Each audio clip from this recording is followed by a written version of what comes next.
It is the evening of April 25, 2026. Inside the Washington Hilton, over 2,600 attendees, including the president, are gathered for the White House Correspondents' Dinner under national security level protection. Without warning, the event erupts into panic. A gunman unleashes at least 6 shots near the main magnetometer screening area. He hits a Secret Service agent directly in the ballistic vest before tactical teams tackle him to the ground and neutralize the threat. Authorities quickly identify the shooter as 31-year-old Cole Thomas Allen from Torrance, California. His background makes the violence of the attack difficult to parse. Allen holds a master's degree in computer science from Caltech and was recently recognized as Teacher of the Month in his local school district.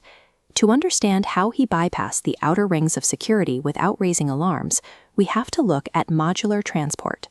By breaking down a long rifle into distinct, compact components, a shooter can easily conceal the weapon inside a standard backpack.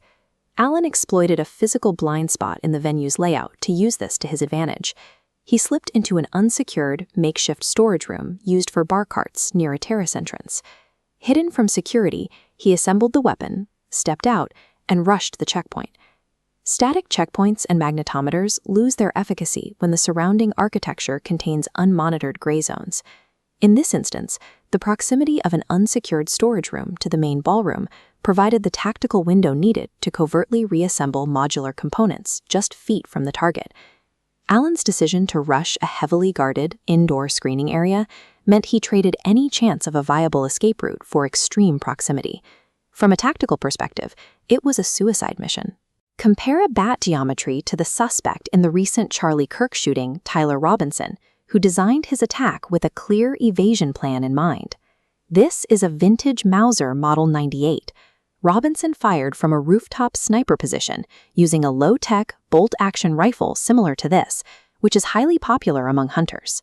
Because this specific rifle can be quickly dismantled and stowed into a backpack, Robinson was able to jump off the building and temporarily flee the scene without a long, highly visible weapon slowing him down. A shooter's intent to survive directly drives their logistics. The decision to plan an escape dictates both the specific weapon they choose and the physical geometry of their attack. Once a shooter is neutralized or escapes, investigators face the massive challenge of reconstructing exactly what happened through the chaos of the gunfire. This annotated aerial diagram maps out shooter and sniper positions. Analysts rely on audio-video lab studies, isolating the sound peaks from various recordings, to determine precise shot cadences, timelines, and clear lines of sight.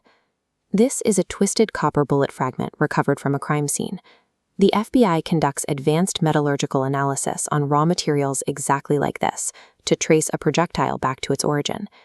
These boxes of Hornady and Black Hills ammunition represent the specific tactical rounds carried by law enforcement. By cross-referencing the chemical composition of a recovered fragment, like its specific copper-zinc alloy, against these manufacturer profiles, investigators can definitively separate the shooter's bullets from the police's return fire. Mapping every projectile and chemical signature establishes an airtight, objective timeline of law enforcement's lethal response. This technical record confirms exactly when and how the threat was neutralized during the chaos of the dinner. Once the ballistics are mapped, investigators face their final hurdle, tracking the legal paper trail of the weapon itself.